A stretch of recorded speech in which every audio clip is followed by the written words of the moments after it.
আমরা দেখছি এদেশের ইউনিয়ন থেকে ওয়ার্ড থেকে একজন রাষ্ট্র পর্যন্ত জালিম আছে না নাই?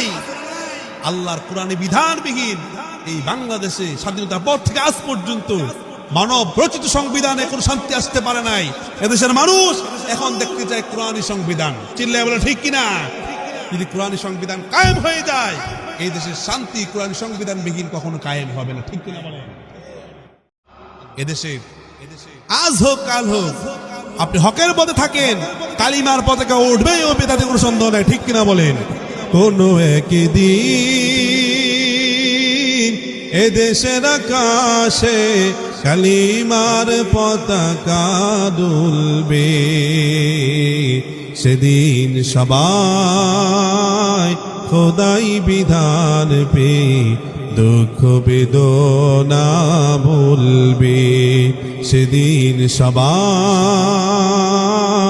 খোদাই বিধান পে দুঃখ বেদনা ভুলবে, সেদিন আর রবে না হাহাকার,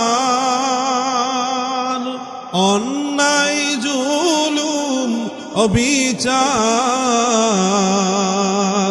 থাকবে না অনাচার দুর্নীতি কদাচার, থাকবে না অনাচার দুর্নীতি কদাচার, সকলেই শান্তিতে থাকবে, সেদিন সবাই খোদাই বিধান পে দুঃখ বেদনা ভুলবে। ঠিক কিনা বলেন? ইসলাম যদি রাষ্ট্র পরিচালিত হয়ে যায়, আল্লাহর জমি যদি দিন প্রতিষ্ঠিত হয়ে যায়, তাহলে এই দেশে আর কেউ মাজলুম থাকবে না। ঠিক কিনা বলেন? আমরা দেখছি এদেশের ইউনিয়ন থেকে ওয়ার্ড থেকে একজন রাষ্ট্র পর্যন্ত জালিম আছে না নাই? আল্লাহর কোরআনে বিধানবিহীন এই বাংলাদেশে স্বাধীনতার পর থেকে আজ পর্যন্ত মানব রচিত সংবিধানে কোনো শান্তি আসতে পারে নাই। এদেশের মানুষ এখন দেখতে চায় কোরআনী সংবিধান। চিল্লায় বলে ঠিক কিনা? যদি কোরআনী সংবিধান কায়েম হয়ে যায়, এই দেশের শান্তি কোরআনী সংবিধান বিহীন কখনো কায়েম হবে না। ঠিক কিনা বলেন?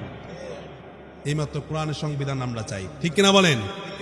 কোরআনের সংবিধান বিহীন এই বাংলাদেশে স্বাধীনতার পর থেকে 54টা বছর শান্তি পায় নাই, কিয়ামত পর্যন্ত পাবে না যদি কোরআনের কাছে না আসে। ঠিক কিনা বলেন?